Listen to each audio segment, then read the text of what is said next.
بسم اللہ الرحمن الرحیم۔ السلام علیکم ورحمۃ اللہ وبرکاتہ۔ ناظرین، میں ملک محمد سوکی اور میرے نال جناب کون نہیں جانتا مولانا عبدالعزیز امیر لال مسجد اسلام آباد دے زحمت دیتی انہوں کہ افغانستان دی پاکستان دی چڑپاں اور ادھر ایران دے وچوں کی ہونے جا رہا۔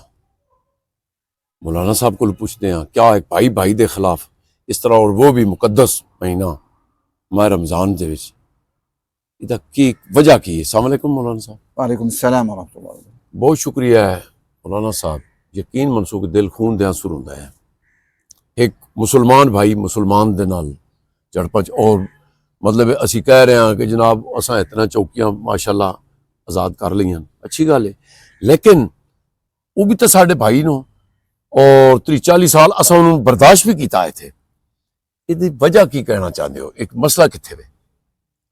نحمدہ و نصلی علی رسولہ الکریم۔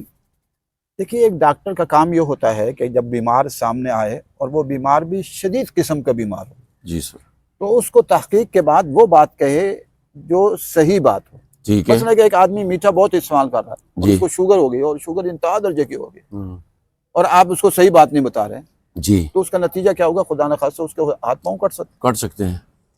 ایسے ہی جو کوئی انسان ہے گھی بہت زیادہ کھا رہا ہے اور اس کے ہارٹ اٹیک کے مسائل بن رہے ہیں، بلڈ پریشر کے مسائل بن رہے ہیں، آپ اس کو صحیح بات نہیں بتائیں گے تو مسائل بنیں گے۔ تو ایک عالم کی شان یہی ہے کہ وہ حق اور سچ کی بات بتائے، قرآن و سنت کی روشنی۔ بے شک سچ شک تو اس میں ہم اس وقت پہلی بات یہ ہے کہ ہم اپنے ملک سے محبت کرتے ہیں، جی، اور میں بھی یہ بات کہی، میں نے کہا اگر ہم پاکستان سے خدا نخواستہ نفرت کرتے ہوں تو بغض رکھتے ہوں تو اللہ ہماری بخشش نہ کرے، اور اپنی فوج سے بھی بغض رکھتے ہیں، لیکن جہاں ہماری غلطیاں وہ ہم نے بتانی ہیں، اس سے آپ نہیں مڑیں گے؟ ہاں، اس سے نہیں مڑیں گے۔ ہمارا موقف یہاں آج سے نہیں، اور والد صاحب رحمۃ اللہ علیہ یہاں 35 سال خطیب رہے، اور ہمیں بھی تقریباً اتنا عرصہ ہو چلا ہے۔ جی جی، حضرت والد صاحب رحمۃ اللہ علیہ نے ہمیشہ یہاں حق و صداقت کی آواز بلند کی، اور یہ بات کہی کہ پاکستان میں قرآن و سنت کا نفاذ ہونا چاہیے، اور قرآن و سنت کا نفاذ ہی ہمارے مسائل کا حل ہے، اور جو ہم قرآن و سنت نافذ نہیں کر رہے،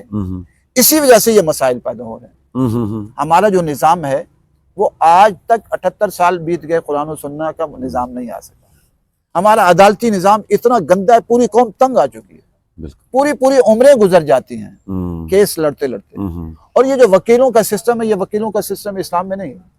ہونا ہی نہیں چاہیے، اسلام سیدھے میں سیدھے تو آپ خود جائیں، خود پیش ہو جائیں، بس بتائیں کہ کیا ہے، وہی مسئلے حل تو ہوتے ہیں۔ سٹوری کو بگاڑ کے پتہ نہیں کہاں لے جاتے ہیں۔ اب یہاں جھوٹے مقدمات اتنے کیے جاتے ہیں کہ آپ سوچ نہیں سکتے، ہر تھانے میں جھوٹے مقدمات، اور وہاں لین دین رشوت کی چلتی رہتی ہے، اور اب یہ نیب کا سامنے دفتر ہے، یہاں پر لین دین چلتی ہے اور رشوت چلتی ہے۔ تو ہمارا سارا نظام اندر سے بگڑ چکا ہے۔ ہم ان کی بات تو کر رہے ہیں جی جی، لیکن اپنے گھر کو نہیں دیکھ رہے۔ اس لیے ہمارے حکمرانوں کو چاہیے اور علماء کو بھی چاہیے کہ پاکستان کے اندر کے مسائل حل کریں۔ اگر یہ حل نہ ہوئے تو یہ مسائل زیادہ بگڑ سکتے ہیں۔ ہم دیکھیے بلوچستان میں مسائل کا شکار ہیں، بالکل ہے، بی ایل اے والوں سے، آزاد کشمیر کے لوگ ناراض ہیں، ان کے اپنے بہت سارے ہیں، تحریک انصاف آپ سے ناراض ہیں، بالکل، اور بہت سارے لوگ ناراض ہیں۔ تو اس لیے اس کا واحد حل یہ ہے کہ جو طالبان کا مطالبہ ہے وہ یہ ہے کہ قرآن و سنت نافذ کرنا چاہیے۔ اصل مسئلہ تو پاکستانی طالبان کا ہے نا۔ آپ نے ان کو، جب سوویت یونین آیا، آپ نے ان کو جہاد کی اجازت دی، اور انہوں نے اللہ کی رضا کے خاطر جہاد کیا، امریکہ کے لیے ڈالروں کے لیے نہیں کیا، انہوں نے اللہ کی رضا کے خاطر۔ جب وہ جہاد کرتے رہے سن 80 سے لے کر 90، ہاں، تو اب جب وہ مجاہد بن گئے تو امریکہ سے اچانک فتویٰ آتا ہے جی جہاد اب دہشت گردی بن گئی۔ ہماری پاکستانی حکومت نے کہا اب دہشت گردی، تو یہ تو اس کو مان گئے، اور بہت سارے علماء بھی، ہماری جہادی تنظیمیں جو ہوتی تھی، حرکت الجہاد، حرکت المجاہد، بعض مان گئی، جی جی، لیکن جو نوجوان نسل تھی وہ نہ مان سکی۔ اب ان کے ذہن میں تو وہ بڑھ چکی ہے، وہ تو پہلے ان کو تیار بھی تو خود کیا ہے، ہاں، انہوں نے نہیں، ان کو اجازت دی، انہوں نے وہی نا مطلب، سوویت یونین کے، ہاں وہی نا مطلب ان کو کہا کہ جب وہ قرآن و سنت میں پڑھتے ہیں، حضور صلی اللہ علیہ وسلم کی سیرت پڑھتے ہیں، اس میں ان کو بدر ملتا ہے، اس میں ان کو احد ملتی ہے، ان کے خندق ملتی ہے، 27 غزوات ملتے ہیں، روم و فارس سے جہاد ملتا ہے، صحابہ کرام کے مارکے ملتے ہیں، اور پاکستان کو دیکھتے ہیں تو پاکستان میں تو قرآن و سنت نافذ نہیں ہے، پاکستان کے اندر تو شراب عام ہے، پاکستان کا میڈیا تو سارا یہود و نصارہ کا کلچر پیش کر رہا ہے، پاکستان کا جو سیاسی نظام ہے، سیاسی نظام کے اندر سارے کا سارے یہود و نصارہ کا نظام ہے۔ اب وہ اسلام کے اندر دیکھتے ہیں تو پگڑیاں نظر آتی ہیں کہ حضور صلی اللہ علیہ وسلم صحابہ کرام پگڑیاں باندھتے تھے اور فرشتے پگڑیاں باندھتے تھے، جب اترے ان کی نصرت کو تو پگڑیاں باندھ کر آئے۔ جی جی آج ہماری قومی اسمبلی کے اندر کتنے لوگ پگڑیاں باندھ کر بیٹھتے ہیں، اور پھر ہماری صوبائی اور پھر فیصلے قرآن و سنت کے خلاف ہو رہے ہیں۔ کتنے فیصلے ابھی آ چکے ہیں کہ جی 18 سال سے کم عمر کی جو بچی ہے اس کی شادی نہیں ہو سکتی، نہیں تو جیل جانا پڑے گا، اور جو کسی نے گھور کر دیکھا تو اس کا مطلب قرآن تو کہتا ہے فضربوہن، تو آپ نے تو قرآن سے متصادم فیصلہ دے دیا۔ وہاں صوبائی اسمبلی کے اندر ایک اٹھتا ہے، کہتا ہے جی شراب کو حرام قرار دیجیے، ہندو کہتا ہے، اور مسلمانوں کا حال یہ کہتے ہیں نہیں، ریجیکٹ کر دیتے ہیں، تو یہ کفر ہے، وَمَن لَّمْ يَحْكُم بِمَا أَنزَلَ اللَّهُ فَأُولَٰئِكَ هُمُ الْكَافِرُونَ۔ تو ایک طالب علم مدرسے میں ہے یا سکول و کالج میں ہے، وہ قرآن و سنت کو بھی پڑھتا ہے، اور اب تو چیٹ جی پی ٹی سے بھی سہولت حاصل ہے، وہ دیکھتا ہے، اور جب اس میں پاکستان کو پرکھتا ہے تو وہ تو کہتا ہے یہ تو یہود و نصارہ سے بھی گندا کلچر یہاں ہے، یہود و نصارہ کے اندر پھر انسانیت ہے۔ ہمارے ہاں جتنی لوٹ مار بچی ہوئی ہے اتنی تو باہر بھی نہیں ہے، شک کوئی نہیں۔ تو اس لیے پھر وہ اس نظام کے خلاف ہو جاتا ہے۔ عمران خان کیوں خلاف ہوا ہے؟ بہت کمزوریاں ہیں عمران خان میں، وہ ہاں بالکل صحیح بات ہے، ہم اس کی حکومت میں بڑی تنقید کی ہم نے، ہمیں بھی تنقید جی، لیکن وہ ایک بات حق کہتا ہے، یہ کہ نظام کرپٹ ہے، اس نظام کو بدلو، اسلامی نظام لاؤ، چلو یہ تو اچھی بات ہے نا، بالکل۔ تو قرآن یہ کہتا ہے کہ جو کوئی اچھی بات کہہ رہا ہو، تعاونوا علی البر والتقوی، نیکی اور تقوی میں تعاون کرو۔ اگر عمران خان کہتا ہے یہ نظام کرپٹ ہے اس کو بدلو، تو وہ نیکی اور تقوی کی بات کر رہا ہے، بات مانو نا، کیوں نہیں مانتے؟ اچھا وہ حضرت اسلامی نظام کی بات کرتا ہے نا، اب اس کی غلطیاں کہ جی پہلی غلطیاں بھائی انسان خطا کا پتلا ہے، اللہ کے ساتھ توبہ طائب ہو گیا، بالکل۔ تو مسئلہ یہاں آ گیا ہے کہ پاکستان میں قرآن و سنت نافذ نہیں ہے، اور جو وہ طالبان آپ نے 30-35 سال تیار کیے تھے، میں وہی عرض کر رہا ہوں، اور ان کو اجازت دی تھی جہاد کی، دی تھی، پاکستان میں خود ٹریننگ سینٹر قائم تھے، اچھا مستورات کے ساتھ ٹریننگ ہوتی تھی، میں خود اپنے گھر والوں کو لے کر گیا ان ٹریننگ سینٹروں میں، کشمیر میں ٹریننگ سینٹر تھے، بٹراسی میں تھے، پھر اس کے بعد افغانستان میں جاجی کے مرکز پر ٹریننگ سینٹر تھے، تو ٹریننگ سینٹر ہوتی رہی۔ جب وہ تیار ہو گئے وہ لاکھوں کروڑوں کی تعداد میں، اب آپ نے کہا جی فتویٰ آ گیا امریکہ کا، اور اس فتوے کو بہت سارے مولانا تقی عثمانی صاحب اور مفتی عبدالرحیم صاحب انہوں نے بھی مان لیا، انہوں نے کہا جی یہ دہشت گردی ہو گئی ہے۔ لیکن چند علماء تو ہے نا سارے ان کے ساتھ، نہیں ان کے ساتھ چند علماء ہوں گے، 400-500 ہوں گے، اس سے زیادہ تو نہیں ہوں گے۔ لیکن دوسری طرف کتنے ہیں پھر؟ وہاں تو لاکھوں علماء ہیں، وہ کہتے ہیں جہاد جہاد ہے، اور پاکستان میں اسلامی نظام ہونا چاہیے، وہ کہتے ہیں پاکستان کا نظام کرپٹ ہے، بہت سارے ابھی بھی بولتے ہیں، ماشاءاللہ اچھے لوگ ہیں، مولانا منظور میگل صاحب ماشاءاللہ اچھا بولتے ہیں، اور بہت سارے علماء ہیں، اچھا جس میں طالب لبیک والے بھی اچھے بولتے تھے۔ جی جی، اب ان کے جو ہے وہ لوگ تھے، ان کو آپ نے لاپتہ کر دیا اور پتہ ہی نہیں چل رہا ان کا، انہوں نے کیا بات کی تھی آپ سے؟ وہ فلسطین کے حق میں مظاہرہ ہی کر رہے تھے نا، تو آپ کہتے ہیں او ہم آپ کو اپنی نگرانی میں لاتے ہیں، آپ امریکہ کا سفارت خانہ بند کر دیتے 1-2 مہینے کے لیے، تو کون سا مسئلہ ہونے جاتا؟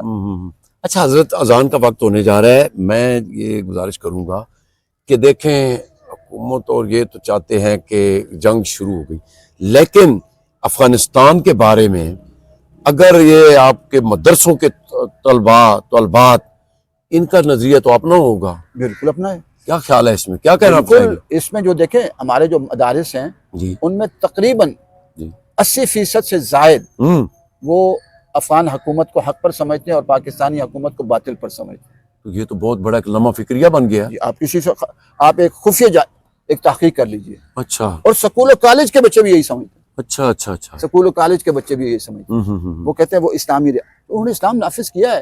آپ کے یہاں شراب عام ہے، انہوں نے شراب پر پابندی لگا دی، آپ کے یہاں زنا عام ہے، انہوں نے پابندی لگا دی ہے۔ اللہ کو ادھر ہونا چاہیے تھا۔ آپ کے ہاں نماز کا ٹائم ہوتا ہے، دکانیں کھلی ہوتی ہیں، ان کے نماز کے ٹائم دکانیں بند ہوتی ہیں۔ انہوں نے چور کو چوری کی سزا دی ہے، انہوں نے ڈاکے والے کو جو ہے اس کی سزا دی ہے، اس نے جس نے زنا کیا، یہاں آپ کہتے ہیں اتنے زنا ہو رہے ہیں، آپ نیفے پہ مار کے اس کو خسی تو کر رہے ہیں جو کہ ناجائز اور حرام ہے، پھر اس کی مسز اور پتہ نہیں ہے کہ نہیں ہے، اس کی مسز کہاں جائے گی؟ ابھی تو الزام ہے نا، الزام ہے، آپ اس پر کر رہے ہیں، آپ اس کو شرعی سزا نہیں دے رہے، وہ تو شرعی سزا دے رہے ہیں۔ انہوں نے کم از کم داڑیاں پگڑیاں تو رکھ لی نا، حضور صلی اللہ علیہ وسلم صحابہ کرام کی داڑھی پگڑی تھی کہ نہیں تھی؟ ان کی شورا کی سب کی داڑھی پگڑیاں ہیں، آپ کی شورا میں تو ہے ہی نہیں پہلے سے، اور ہیں تو سارے اکثر داڑیاں ہیں ہی نہیں، پگڑیاں ہیں ہی نہیں۔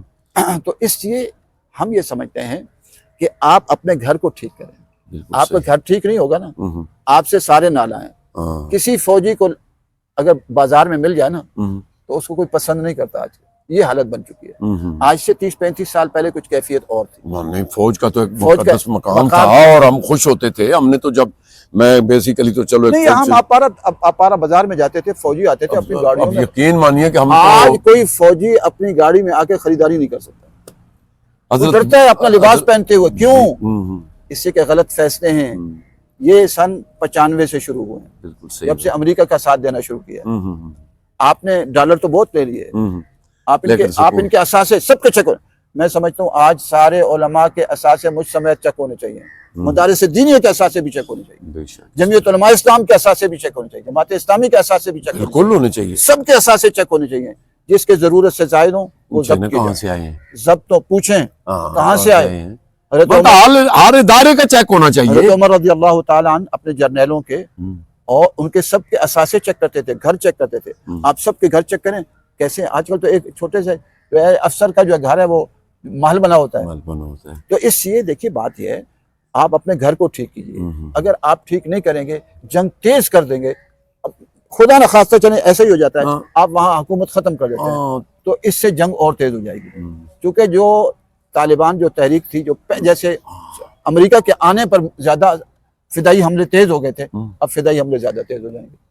اس میں شک کوئی نہیں ہے. تو اس لیے چلو جی، وہ بھی ہمارے بھائی ہیں. اگر ہم نے کوئی چوکیاں قبضے میں لے لی ہیں تو دیکھو جب امن نہیں ہے تو بات تو کچھ مسئلہ چوکیوں کا نہیں ہے، مسئلہ نظام کا ہے نا. پاکستان افغانستان خلافت عثمانیہ کے دور میں یہاں سے لے کر مدینہ منورہ تک ایک ریاست تھی. ہم سب ایک تھے، ہمیں تقسیم کیا گیا.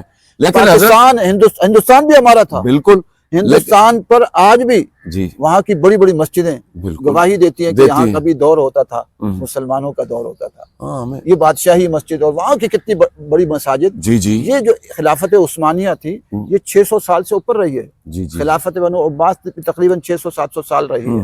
اور اس کے پیچھے جو ہے حضرت معاویہ کا دور تھا اور خلفاء کے. تو بھئی ہماری ایک بہت بڑی تاریخ ہے. تو ہم اس تاریخ کی طرف آئیں، ہم سب ایک ہو جائیں. جی جی. تو اس کے لیے علماء کو بھی کام کرنا چاہیے. نہ یہ کہ ایک طرف کے فتوے جاری کریں کہ جی ہم فوج کے ساتھ کریں، ٹی وی پہ میڈیا میں بیٹھ کے. تو یہ تو بات نہیں. اس سے مسائل حل نہیں ہوں گے، مسائل بگڑیں گے. بہت شکریہ حضرت. گائے پگائے میں آپ کو زحمت دوں گا. ناظرین، باتیں اب اور بھی کافی ساری پوچھنے والی ہیں مولانا صاحب سے، لیکن میرے خیال میں پروگرام بھی بہت لمبا ہو جائے گا.